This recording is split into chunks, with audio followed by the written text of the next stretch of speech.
Absolutely. Here's the asterisk asterisk expanded 750. Word segment asterisk asterisk for asterisk asterisk key point 1. Claim ownership of your life asterisk asterisk, written in Les Brown's motivational, authoritative, yet accessible style. So many people go through life waiting for the right time, waiting for the right opportunity, waiting for someone to validate them, to tell them that they are good enough, that they are worthy, that they have permission to step into their calling. But let me tell you something, life doesn't wait. Time doesn't stop for your fears, your doubts, or your excuses. The clock is ticking whether you act or not. And at some point, you've got to make a decision. Asterisk, am I going to claim ownership of my life? Or am I going to leave it in the hands of circumstances, other people, and excuses? Asterisk, you see, ownership begins with a mindset.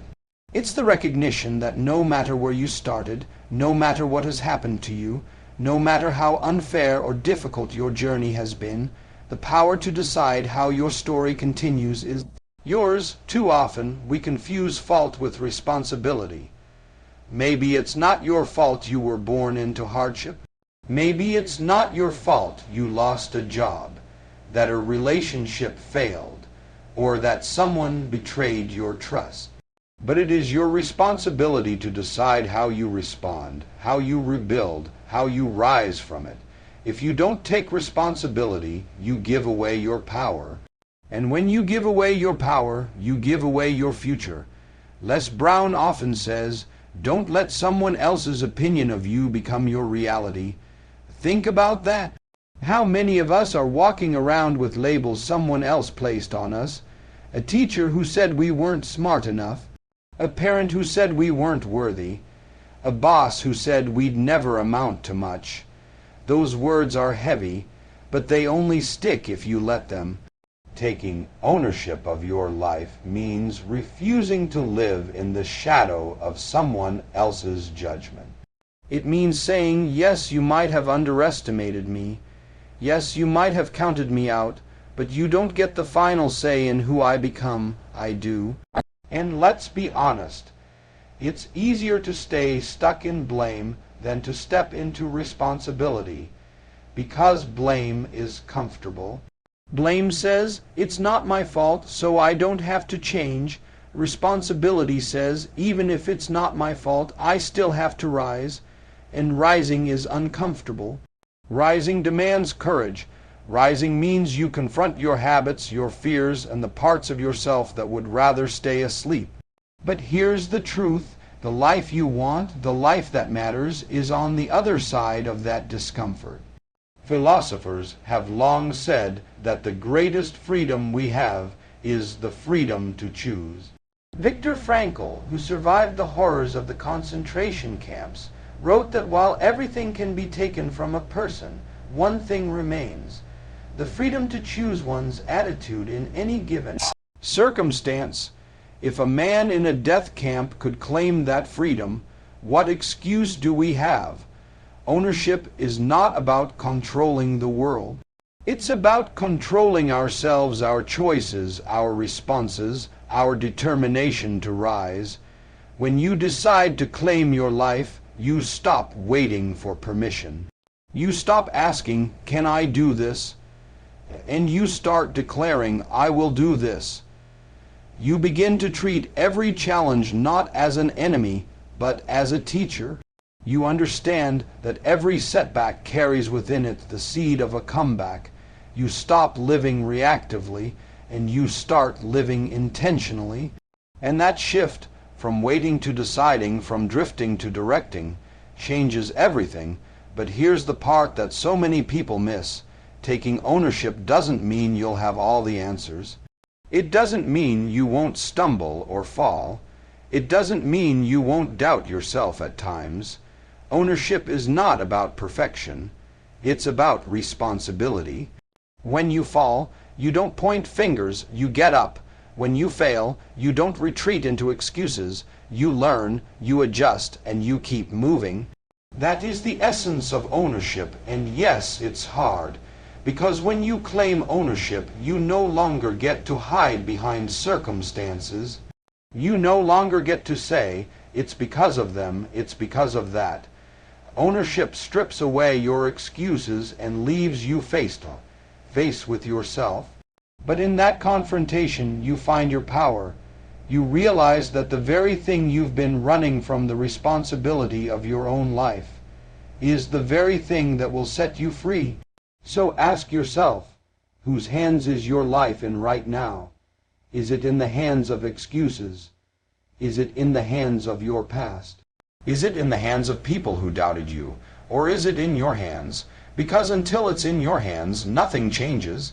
Until you claim it, nothing grows. Until you own it, nothing matters. This is your life, not your neighbors, not your bosses, not your critics. Yours, and it's too precious, too fragile, too fleeting to waste. So stop waiting for permission. Stop waiting for perfect conditions. Stop waiting for someone to give you the green light. You are the green light. Decide today that your life is yours. And once you do, you'll never be the same. Because the moment you claim ownership of your life is the moment you begin to truly live it. High voltage, would you like me to *** move on and expand key point 2 ** in the same 750 word less Brown style segment so that we start building the full seamless speech? Perfect. Here's the ** expanded 750 word segment ** for ** key point 2. Cultivate the courage to act now **. Written in the Les Brown inspired motivational style and designed to flow seamlessly after key point 1. There's something powerful about making a decision, but a decision without action is nothing more than a wish. Too many people decide in their minds that they want more, that they're ready for change, but they never move beyond the thought. They wait for a sign, they wait for clarity, they wait for courage, and in that waiting, life passes them by.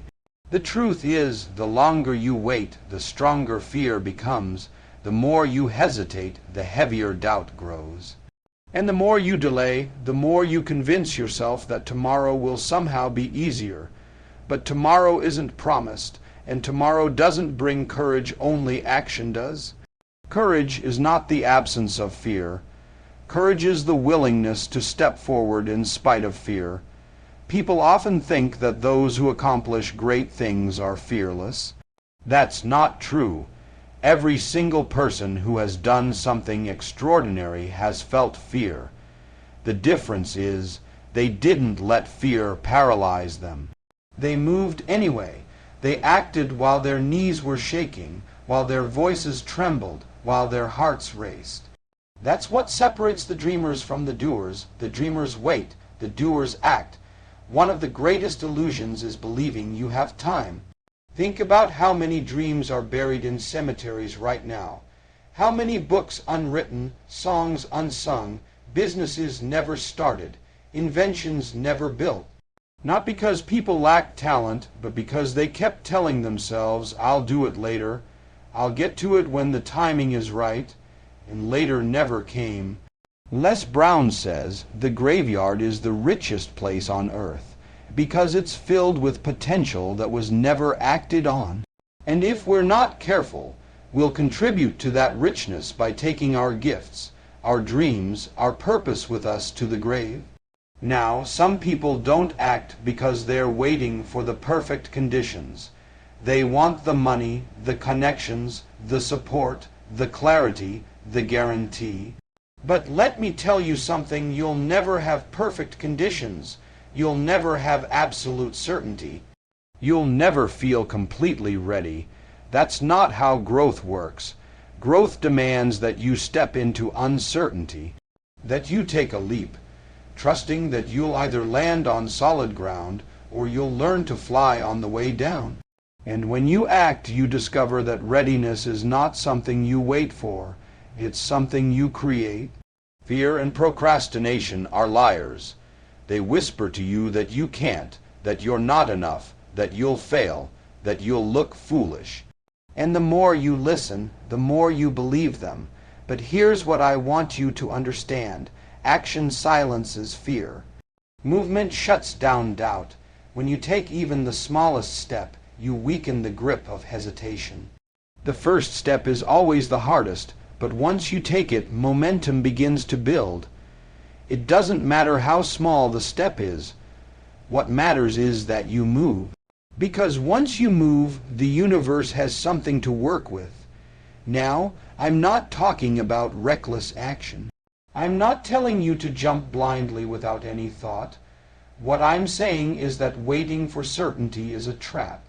You don't need the whole plan to take the first step. You just need enough faith to move forward with what you know. Life rewards boldness, not hesitation. It rewards the person who dares to start, even when they don't feel ready. Think about it. The people you admire, the ones who have built lives of meaning and significance, are not necessarily the most talented or the most gifted. Many of them started with less than you. What they had was not extraordinary talent, but extraordinary courage. They had the courage to act while others were frozen in fear. They had the courage to say, "Why not me? Why not now?" And that courage, sustained over time, created momentum. And that momentum created a life that mattered. And here's something else. When you act now, you send a signal to yourself. You tell your subconscious mind, "I am serious about this. I am committed." And your mind, in turn, begins to align with that commitment. You begin to see opportunities you would have missed before. You begin to attract resources you didn't have access to before.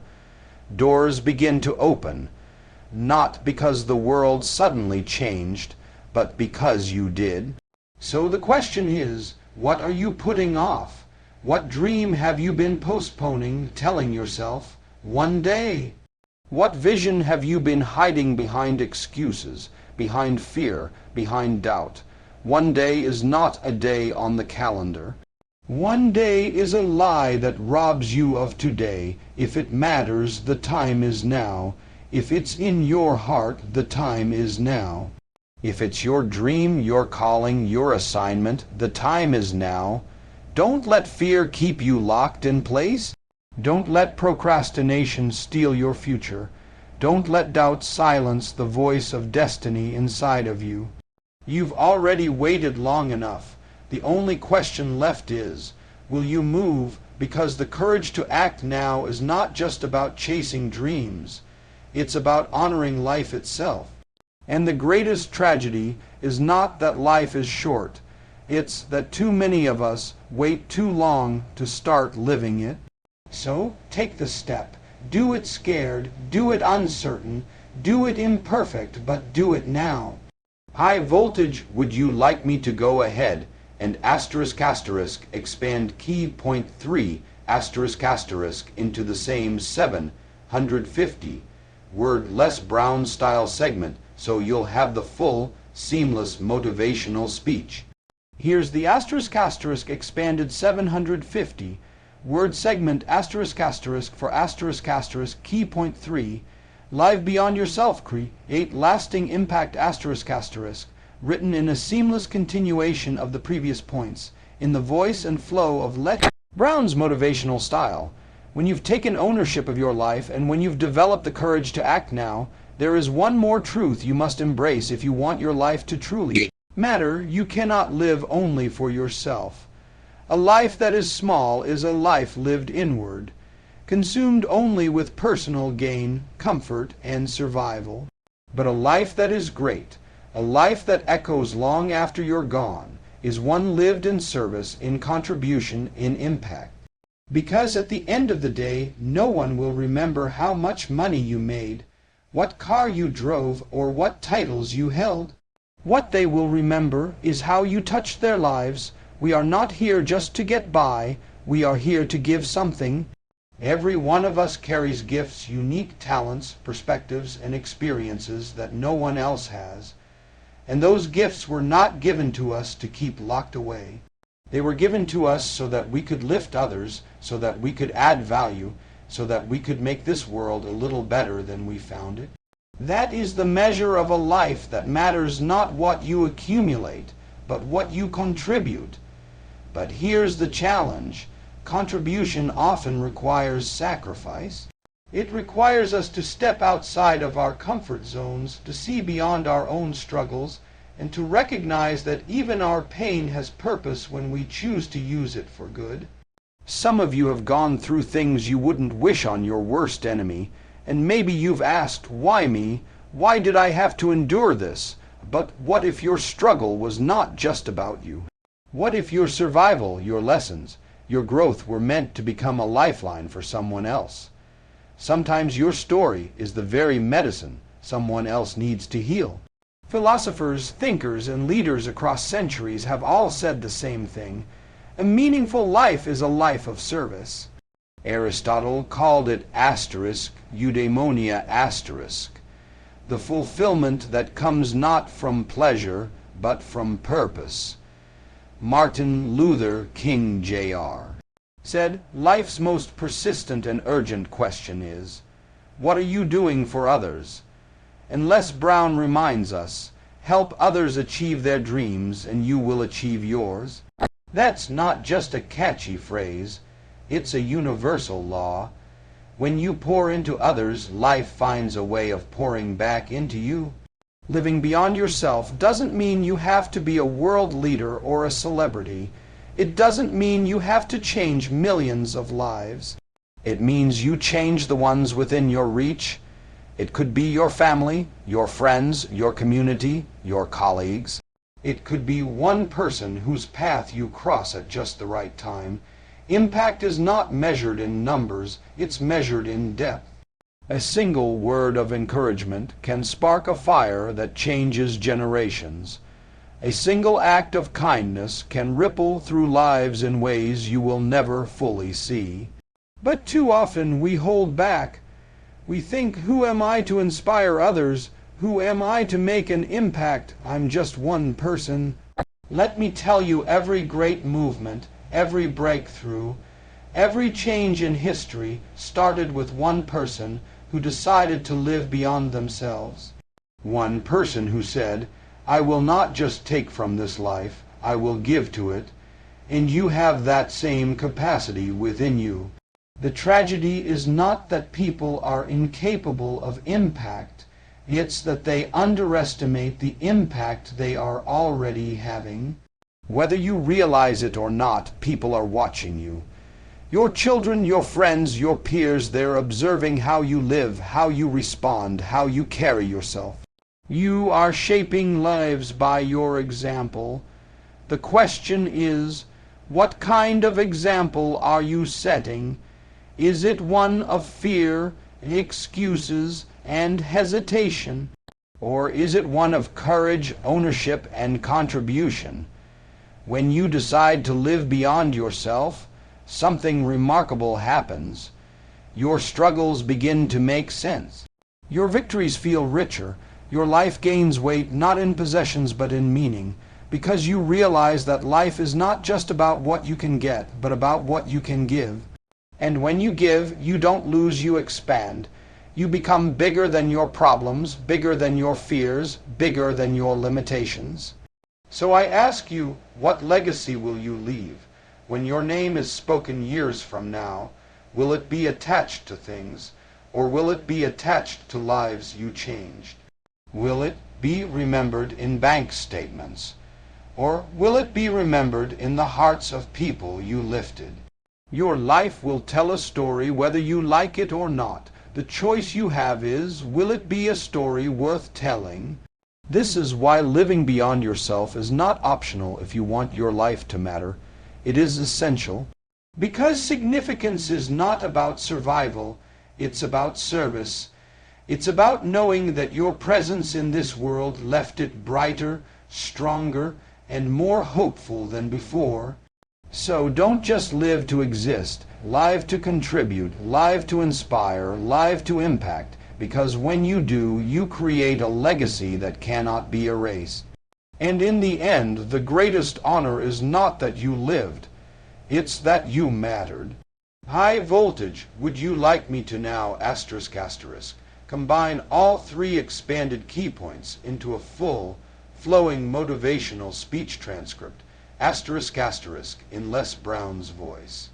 That way, you'll have a polished, three-part, seamless speech ready to use.